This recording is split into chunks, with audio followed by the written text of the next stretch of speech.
One of the main aims of my project was to investigate different recording techniques for commercial music production so that you could come up with different mix outcomes, as in like a dance remix or a single mix or whatever, but to incorporate a 5.1 and binaural mix, which leads us into the second part of the project, which was the binaural rock band.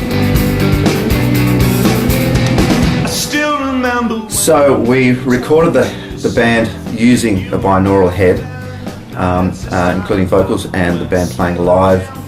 It was our main microphone for the experiment, but unfortunately I have to say that it really didn't come out that well. It was extremely underwhelming. It's just, I don't think that binaural and the acoustic fiction of commercial music production come together in any way, shape or form. You did end up having a more realistic impression of being in the room with the band, but that's not necessarily what you want to have. It just ended up sounding just a bit messy. Also, with binaural recording, the idea of so many sounds coming from so many different directions and such density of sound just wasn't conducive to the concept. So it was a bit of a disaster. It's nothing that I would say that you could introduce to the commercial recording studio as a viable thing. I think there are other ways to come up with better headphone mixes than using binaural. One interesting outcome was that the singers really enjoyed using the binaural head to record with. They had the headphones on, they could hear the effect happening as it was going on, and they were actually really disappointed when we had to go back to a normal microphone. God, I can hear it in my left ear, and then I can hear it in my right ear if I come over there. There it is, it's in my right ear. Far fucking out. Swap your headphones around, because you will round the wrong way, and we're swapping. The left ear's got to be in your left ear and the right ear's got to be in your right ear. I think they should give this dude a bit more personality. I like it. But there were some interesting outcomes. One of the things that I was interested in was how compression and EQ would work with the binaural recording, and it really had very little impact, no matter how much you compressed or how much you EQ'd, because the level differences and everything would increase cohesively, so that all the auditory cues were intact. I could compress the vocal as much as I liked, but it still had the direction. But one of the big problems with binaural recordings is front externalization. I actually find it much easier to get rear externalization and even to get away from that front-back ambiguity.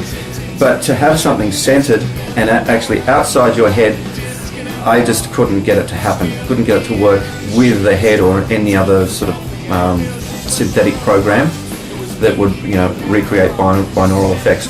Another thing I discovered in Logic Audio was that there is binaural processing as a mix bus. But again, I think if you were going to do a headphone mix and you were going to use binaural, I think this would be the better way to go instead of using a dummy head. I think the dummy head as an inclusion to a recording studio, it wouldn't have enough relevance to the recording processes. Getting further into this idea, it is impossible as well that I found that you cannot record binaural vocals with a standard microphone practice at the same time. You can't get the microphones positioned correctly. So it's going to be one or the other. So there's this problem. If you're recording a band and you're under time constraints and it's a lot of money to be in a recording studio, you would have to record the vocals completely separately. Now that's just not applicable in music production. You really want to go for that one particular take that's going to be really good. You can't really transfer it into a dummy head format. You actually have to process it. Champagne in the asylum. In our bucket.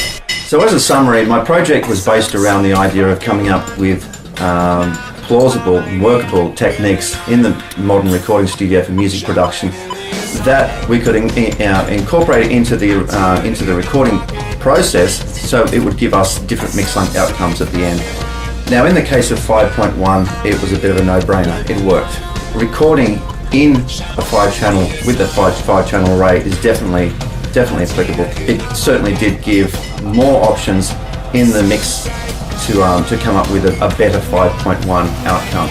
But as for the binaural, it was totally unsuccessful, and I don't see this being at all an applicable process to add to music production. When you're talking about a rock band or pop music or in the music production, it's more applicable to acoustic, minimalist style recordings, and therefore I don't think that it's actually something that you could, I would further look into, as an inclusion to modern music production. It's worth looking into as to different ways of coming up with headphone-only mixes that don't necessarily include binaural. I think the main aim here is that we're looking for acoustic fiction with music production, and maybe binaural just adds too much realism into the equation. 5.1, good. Binaural, no good. And that's what we call doing the business. Champagne in the asylum. I tea in a bucket. Some say fucking run.